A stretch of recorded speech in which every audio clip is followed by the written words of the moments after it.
దయచేసి ఒక్క 4 నిమిషాలుంటే జరిగిన వాస్తవాలన్నీ మీకు అందరికీ కన్నీళ్ళు వస్తాయి. నేను చెప్తే బాధలకి జస్ట్ ఒక్క 4 నిమిషాలు ఉన్న తర్వాత మీరు మొత్తుకోండి. 4 నిమిషాలు నేను చెప్పేది వినండి అందరూ.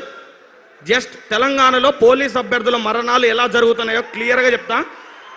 జస్ట్ ఒక్క 4 నిమిషాలు మీరు సైలెంట్గా ఉంటే నేను స్పీచ్ తొందరగా ముగిస్తా. పెద్దలు మాట్లాడాలి. స్టేజ్ మీద ఉన్న పెద్దలకు, స్టేజ్ కింద ఉన్న తెలంగాణ జ్ఞాన జ్యోతులకు, పోరాట యోధులందరికీ పాదాభివందనాలు. తెలంగాణ తెచ్చుకుందే నిధులు, నియామకాలు, నిధుల ద్వారా తెచ్చుకున్నాం. కానీ ఈ కాంగ్రెస్ ప్రభుత్వం వచ్చిన తర్వాత రైతులకు నీళ్లు రాకపోయే, తర్వాత విద్యార్థులకు నియామకాలు రాకపోయే, నిధులు ఎట్టిపోతున్నాయో ఆ దేవుడికే తెలియాలి. ఇప్పుడు పోలీస్ అభ్యర్థులలో చెప్తున్న ఒక స్టోరీ, నారాయణపేటకు చెందిన రమేష్ అనే స్టోరీ. ఇది మరలా ఒకసారి చెప్తున్నాను నేను, వినండి. మే నెలలో, జూన్ నెలలో తొలకరి జల్లులు పడ్డాయి.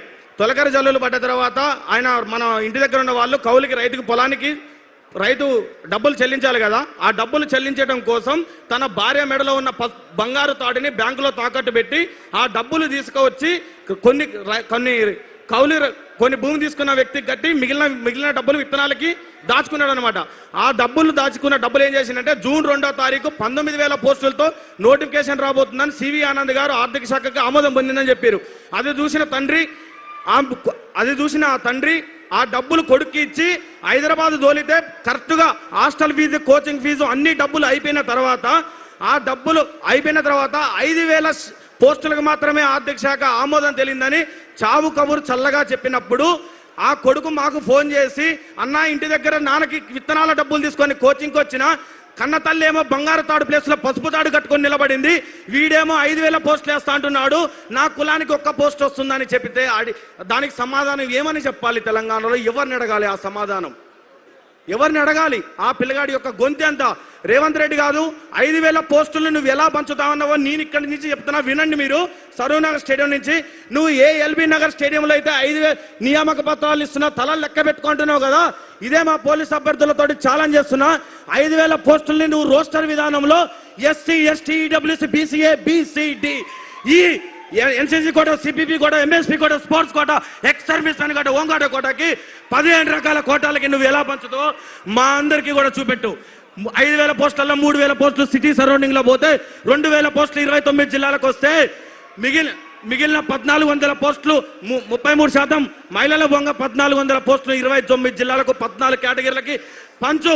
నువ్వు పంచే ధైర్యం ఉందా? నీకు గుండె ధైర్యం లేకనే ఇన్ని రోజులకు 5,000 పోస్టులకి నువ్వు నోటిఫికేషన్ ఇవ్వలేకపోయినావు. అదే ఇచ్చే ధైర్యం ఉందా? ఒక్క కులంలో ఒక్క పోస్టు కూడా రాకుంటే నువ్వెందుకయ్యా పోస్టులు నువ్వెందుకు ఇస్తున్నావు? అలాగే జీవన్ నెంబర్ 40 రద్దు చేస్తా అని నల్లగొండ, మహబూబ్ నగర్, ఖమ్మం, వరంగల్, కరీంనగర్ జిల్లాలలో 48 సీట్లు వస్తే తల్లి పాలు రొమ్ము గుద్దినట్టు నువ్వు ఆ జీవన్ రద్దు చేయకుండా నీ పార్టీ కార్యకర్తల కన్నా నీ జీవన్ నెంబర్ 40 బాధ్యతల్ని రోడ్ల వెంబడి తిప్పావు కదా. ఆ రద్దు చేయకుండా, జీవన్ నెంబర్ 40 రద్దు చేయకుండా దాని మీద క్యాబినెట్ సబ్ కమిటీ వేసి ఆ కమిటీ రిపోర్ట్ లేకుండా ఇంతవరకు ఇవ్వకులే. ఆ కమిటీ రిపోర్ట్ ఇవ్వకుండా టీజీఎస్పీ పోస్టులను రిలీజ్ చేసినట్లయితే దాని మీద కోర్టులో కేసు వేస్తుందని తెలుసుకొని ఈ తెలంగాణ ఉమ్మడి ఆంధ్రప్రదేశ్ వచ్చిన చరిత్రలో టీజీఎస్పీ పోస్టులు లేకుండా నోటిఫికేషన్ ఇచ్చిన చరిత్రలో రేవంత్ రెడ్డి గారు ఒక్కడే మిగిలిపోయిండు. ఇన్ని అవాస్తవాలు జరుగుతున్నాయి. అదే జీవన్ నెంబర్ 46 మీద హైకోర్టులో కేసు నడుస్తున్నప్పుడు రాకేష్ రెడ్డి అన్న మా అందరి దగ్గరకు వచ్చి ఆ రోజు ముఖాల మీద కూర్చొని ఏడుస్తున్న సమయంలో మేము ఓట్లేసిన ఏ నాయకుడు రాలే, మేము ఓటేయని రాకేష్ రెడ్డి అన్న వచ్చే మా కన్నీళ్లు దూర్చాడు. ఇక్కడున్న పోలీస్ అభ్యర్థులందరికీ అది గుర్తుపెట్టుకోవాలి. ఆ రోజు కేటీఆర్ సార్ గారు మాకు ఫోన్ చేసి, బిడ్డ మేము ఆ రోజు తప్పు జరిగింది మా వల్ల తెలుసుకోలేక దాని తర్వాత ఆ కేసుని కూడా సుప్రీంకోర్టు వరకు సార్ తీసుకెళ్లి మనకు సహకరిస్తున్నాడు. అలాగే జీవో నెంబర్ 31 ఏజ్ రిలాక్సేషన్, ఇది ఎంత అన్యాయమో చెప్తా. కేసీఆర్ గారు 2022లో పోలీస్ నోటిఫికేషన్ ఇచ్చినప్పుడు 2010 కరోనా టైము, అంతకన్నా ముందు 2 సంవత్సరాలు లాస్ అయిందని జీవో నెంబర్ 48, జీవో 60 తీసుకొచ్చి 27 సంవత్సరాలు ఉన్న ఏజ్ని 32 సంవత్సరాలుగా పెంచాడు. నేను అంతకన్నా గొప్పని కావాలనే ఉద్దేశంతో జీవో 31 తీసుకొచ్చి 32 సంవత్సరాలని 34 తీసుకొచ్చాడు. 2024 ఫిబ్రవరి 7 నుంచి 2026 ఫిబ్రవరి 7 వరకు ఈ 2 సంవత్సరాల కాలంలో పోలీస్ నోటిఫికేషన్ వచ్చిందా? ఆ జీవో చెల్లని జీవో చరిత్రలో నిలిచిపోయింది.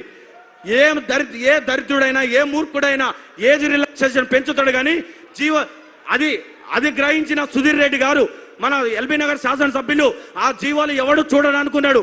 కానీ నిరుద్యోగ సమస్యలపైన కొట్లాడే సుధీర్ రెడ్డి అన్నగారు ఆ జీవోని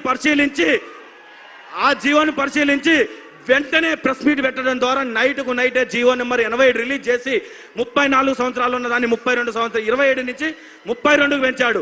అంటే నీ అన్యాయాన్ని ఎవడు ప్రశ్నించలేడా? ప్రశ్నించడానికి వస్తాడు, తరానికి ఖచ్చితంగా ఒకడు ప్రశ్నించేవాడు వస్తాడు. ఆ ప్రశ్నించడానికి వచ్చిన రోజు నీ పార్టీ కూక్కడ వీళ్ళతో సహా పెకిలించకపోతుంది. ఇందివాస్ ఒక్కరోజు దిల్సుఖ్నగర్ వచ్చినా మా పోలీస్ అభ్యర్థుల కష్టాలు తెలుస్తాయి. హాస్టల్లో అన్నం తినలేక సాయిబాబా టెంపుల్ అర్ధాకలతో అలమటిస్తూ స్టడీ హాలల్లో వెన్నుముక అరిగేలాగా కూర్చున్నా నువ్వు 5,000 పోస్టులు వస్తాయని చెప్పిన రోజు మా గుండె పగిలిపోయింది కదా. ఇచ్చిన వినతి పత్రాలు చిత్తు కాగితాల లాగా చెత్త బుట్టలోకి వెళ్తుంటే సమస్యకు పరిష్కారం ఎక్కడ దొరుకుతుంది? ఎవడిని అడిగితే పోలీస్ అభ్యర్థులకు న్యాయం జరుగుతుంది? హోమ్ మినిస్టర్ సీఎం దగ్గర పెట్టుకున్నాడు, బోర్డు డీజీపీ ఆఫీస్ దగ్గర పెట్టుకున్నాడు. మేము చెమట చుక్కలుగా వచ్చిన ఈ తెలంగాణ గ్రామీణ ప్రాంత పోలీస్ అభ్యర్థులు ఎవరి దగ్గరకు వెళ్ళాలి? సీఎంని కలవనిస్తారా? బోర్డులోకి రానిస్తారా? అంటే మేము ఎవరిని అడగలేమని కదా. రాజ్యాంగం కల్పించిన ఓటు హక్కు ఉంది కదా, నువ్వు వస్తావు కదా మళ్ళీ మా ఇంటికి. ఆ రోజు నీ పతనం నీకు గోరి కట్టే రోజు దగ్గరలో ఉంది. గుర్తుంచుకో, నువ్వు మమ్మల్ని ఎంత మోసం చేసినావో కడుపులో అదే రగిలిపోతుంది. ఇంకొక చివరిగా ఒక విషయం, కేసీఆర్ గారితో ఎప్పుడు నువ్వు పోల్చుకుంటావు కదా. 5,000 రైతు బంధు ఇస్తాను, నేను 6,000 ఇస్తా అన్నావు. నేను పింఛన్ 2,000 ఇస్తా అంటే 4,000 ఇస్తా అన్నావు. అదే కేసీఆర్ గారు 47,000 పోలీసు ఉద్యోగాలు ఇచ్చాడు. ఇది వాస్తవమా కాదా? పోలీస్ అభ్యర్థులందరూ చప్పట్లు కొట్టి చెప్పాలి. 2022 పోలీస్ నోటిఫికేషన్ లో 18,000 పోస్టులతో నోటిఫికేషన్ ఇచ్చినప్పుడు నేను అంతకన్నా గొప్పవాడు కావాలి అనుకుంటే 20,000 పోస్టులతో నోటిఫికేషన్ ఇవ్వాలి. కానీ 5,000 పోస్టులతో నోటిఫికేషన్ ఇస్తే మాటల్లో కాదు, రేవంత్ రెడ్డి గారు చేతుల్లో చెప్పాలి. 18 మంది అమరవీరులు జరిగారు. ఇదే ఇంకొక విషయం, జీవో నెంబర్ 46 కేసు హైకోర్టులో జరుగుతుంది. మేమందరం హైకోర్టుకి ఆటోలో వెళ్తుంటే కోర్టులో కేసు వేసిన వాళ్ళ నాన్న మా అమ్మటి రోజు తిరిగే విద్యార్థి రోజు ఫోన్ చేసి వాళ్ళ నాన్న కేసు ఏమైంది చిన్న మావాడు ఊకే భయపడుతుండే ఇంట్లో అని అడిగితే, కోర్టుకు పోయే క్షణం వల్ల వాళ్ళ నాన్న ఫోన్ చేస్తే అన్నా నా కొడుకు చచ్చిపోయిండు దినానికి రమ్మని నా తండ్రి చెప్పినప్పుడు గుండెలు రోజు ఇచ్చినాయి కదా అక్కడ ఉన్న వాళ్ళవి. ఇంకొక విషయం, ఆ రోజు బస్సు యాత్ర కోసం ఇదే ఇంద్రానాయక్ అన్న, ఇదే నవీన్ పట్నాయక్ని, ఇదే శంకర్ని, ఇదే శంభుని, ఇదే చెర్రి ప్రవీణ్ని, ఇదే బుక్యా కుమార్ని నువ్వు గద్దల్లాగా వాడుకున్న రోజు మీకు దేవుళ్ళలాగా కనపడ్డావు. కానీ ఈ రోజు మేము దెయ్యాలలాగా కనపడుతున్నావా? మా యొక్క రక్త చెమట చుక్కలతోటి మీకు కాన్వాయ్ లేని రోజు, మీరు తిరిగిన రోజు మేమేమో ఏం బాధలు పడాలి? ఒక్కరోజు నువ్వు రా,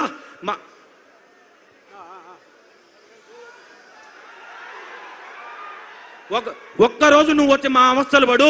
33 రోజులుగా దేవుణ్ణి ప్రార్థించినట్టు నిండే ఎండలో కానీ వర్షంలో కూడా దిల్సుఖ్నగర్లో మొత్తుకుంటుంటే మా యొక్క ఆర్తనాదాలు విని నువ్వు ఎండ్రిని తాగి చచ్చిపోమంటావా?